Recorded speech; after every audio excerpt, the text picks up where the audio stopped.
실록 전기소설 유창 제15화 공심일시 조선의 스승 유창 유현종 지음 영상 편집 유찬종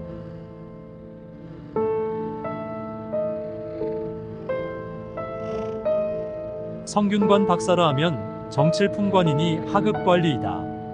박사가 하는 일은 성균관 학생들을 관리하고 경서 강의도 하는 강사자리이다. 그는 과거급제 후 맨 처음 일자리를 얻은 곳이 성균관이었고 학사일을 하는 보조 서기인 정구품 학예자리였다. 정칠품관으로 올라갔을 때는 잠시 다른 부서에 가서 봉직하기도 했다. 문화성으로 가서 역시 서기인 문화주서로 있다가 통례문지후가 되었다. 통례문은 한문 혹은 중문으로 불리우기도 하는 조정조회의 의례를 담당하는 기관이었다. 1년쯤 봉직하는데 성균관 박사로 다시 불리워 들어갔다. 관장이기도 한 대사성 정삼품관 이서가 특별히 천거하여 부른 것이었다. 경서 강사로는 그만큼 잘 가르치는 인재가 없다는 것이 이유였다.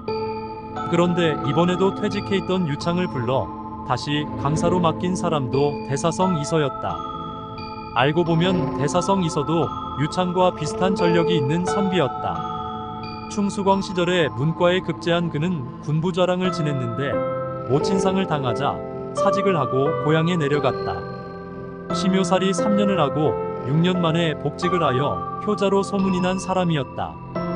그런 그가 유창의 사직 이유가 귀양 가던 자기 스승 전록생의 시신을 거두어주기 위해 허가 없이 자리를 비우고 전라도 여산까지 내려갔다가 올라왔다는 게 자원퇴직의 이유란 걸 뒤늦게 알고 대사성 이서는 유창의 행실이 바르다며 복직을 명하게 됐던 것이다. 직장에 돌아온 유창은 강사 일을 누구보다 열심히 해나갔다.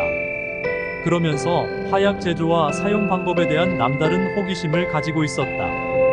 화약은 염초를 가지고 대나무통에 재어 묻어놓은 심지에 불을 당겨 터뜨리는 폭발물이었다.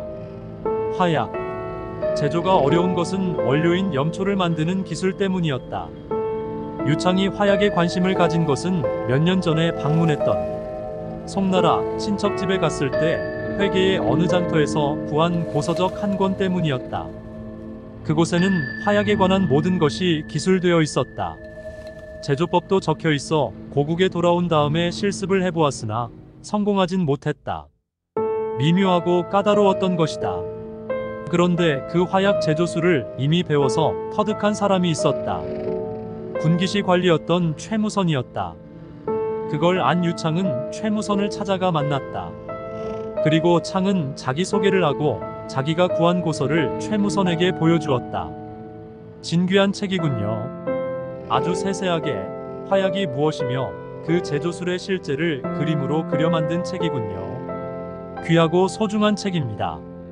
그래서 이걸 탐독하고 실제로 화약을 제조해 보았습니까? 이 책에 설명된 대로 화약 제조를 시험해봤지만 계속 실패했습니다. 이론만 가지고는 제조를 못합니다. 그런 것 같았습니다. 최도감께서는 어떻게 성공할 수 있었는지요? 제조의 비술은 알려드릴 수 없지만 이 책을 보니 설명은 자세히 정확하게 잘 되어 있군요. 나는 원나라 출신 염초장인 이원이란 분 한테서 5년 동안 배워 비술을 전수받았습니다. 실패도 참 많이 했지요.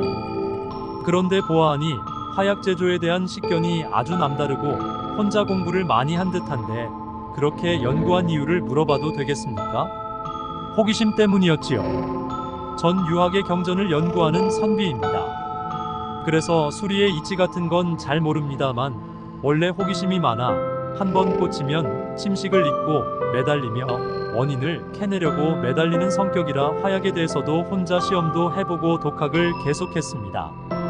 지난달 말에 화통도감이 설치되었습니다. 이제 시작이라 화약 제조나 무기 사용 등은 걸음마 단계인데 그 기술을 익히고 배우려는 사람이 없습니다. 유공께서 기술을 이어주십시오.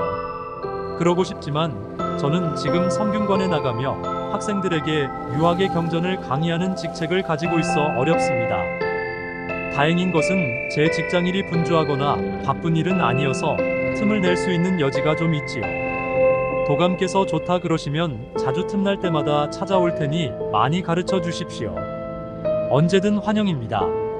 지금 만드신 화약과 화포 등은 아직 전장에 나가 구체적으로 시험해보진 않았지요. 그래서 앞으로 있게 되는 전장터에는 내보내어 그 성능을 시험해볼 차례입니다. 크게 성공할 것입니다. 앞으로 자주 최도감을 뵙고 배우겠습니다. 그로부터 2달이 지난 뒤였다. 유창은 문화성에서 나온 관보를 보고 깜짝 놀랐다.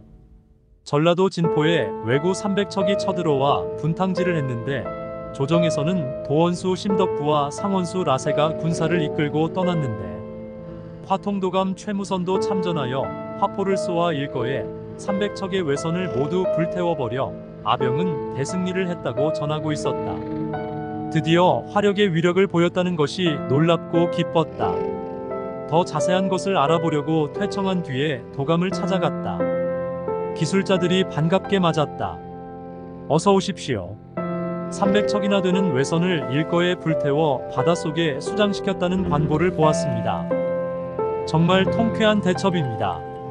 최도감께서는 돌아오고 계신가요? 아닙니다. 지리산 쪽으로 진군하셨답니다. 지리산은 왜요?